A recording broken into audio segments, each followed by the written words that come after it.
amazzi mabi nnyo tunywa ga bidiba twagala akomewo atufeeko atulabirire nga bwe yali atandise enkola yali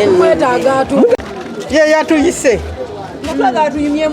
nga twagala tunyumyemu naye batujja batugoba bakutte n'emiggo n'emmundu konze kati nganze kibirige waabwe ndi musajja wa Bukenya mu Busiro muwagidde ebbanga ddene nenziruka kutaasa bulamu soka kyabadde unfortunate nti nze nabadde mbuga okuyita mu Masuuliita ne Kalongero nga ŋŋendeyo kanzize kuba ndi mulunzi wa mbizzi ate eriyo abalunda embizzi bangi nnyo abalungi naye bwe nduuka mu Masuuliita mutani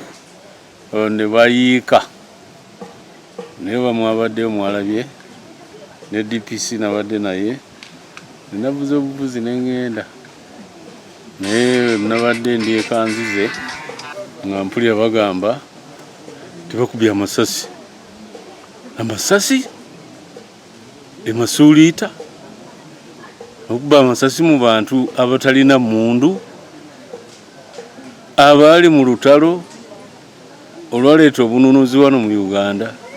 okuba amasasi agali live kwa ngambye nti waliwo abamawulire abajjayo n'ebisosonkole tiyagasi sifaayo naye amasasi that was unfortunate era ogwo omusango nze ngutera ddala ku RDC eyagambye abasirikale nti tuli eno kubanga abajja okundaba basimanya people power naye okuba amasasi live e Masuuliita mu bantu abakazi abali mu boarding kwanze mpiseewo nga ndabawo bakazi nga bakuba enduulu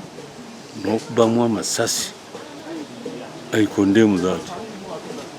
ekyo tekisobola kubeera mu civilized society unless nga omusirikale asobola okuba n'agamba tiwaliwo eyamukasukidde ejjinja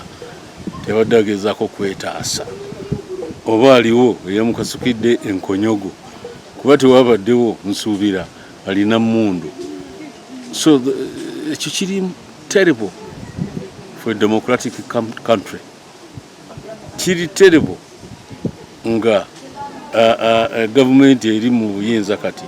kikyagitwala ekimu ku mu nsiko okuzza freedom of a person and the security of a person. Bade bagamba obadde wategeesa okukuba olukuŋŋaana olutali mu mateeka. Simanyi mateeka ki kubanga nze bano babadde bajje wano be Masuuliita nali mubaka waabwe bazze wano okundabako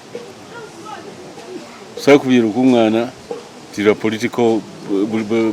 oba kiki gabaze okundabako era bazze ne baganira mu kkubo ekyo tekyannumye nnyo era nenvaawo nenetambulira nkola emirimu gyange naye ekinnuma kwe kupassinga wrong information ate yavudde eno mu constituency ew'omwami Galabuzi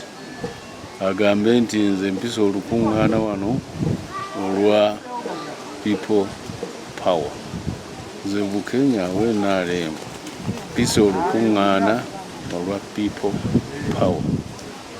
ekyo nga kiri shameful and hurting. Then the RDC bayalowoozezza nnyo bayalowoozezza katono simanyi n'alagira abasirikale ne bajja wano ne bajja nawo ne bali ku geeti naye tebayingidde nze nenva netambulira neŋŋenda. Profesa kubanga olina enteekateekeza okujja mu kamyufu kino kiyinza okumalamu amaanyi. Tekisobola kuba nze abantu ne bajja ne bansanyukirayo batyo ne batambuza ebigere ng'emmotoka bazibajjeeko ne bakola ki kutuusa balemedde okutuuka ne batambula ne baddayo Masuuliita ne bansanga Masuuliita ne bakuba ku nduulu ng'ate nze vuga emmotoka. Maama sapooti y'ekika ng'ekyo esobola otya okumalamu amaanyi? Ekyo tesobola kumalamu maanyi. Ekyo ekintegeeza butegeeza weeyongere. Era bano kye baakoze abaleese bano ba LD baani kyabadde kirungi nnyo kuba bwe babaleese ne basatalinga abantu baffe nzi kyanyongedde maanyi ojja kuwulira ye yakitandise oyo sima yani MP wano yawedde dda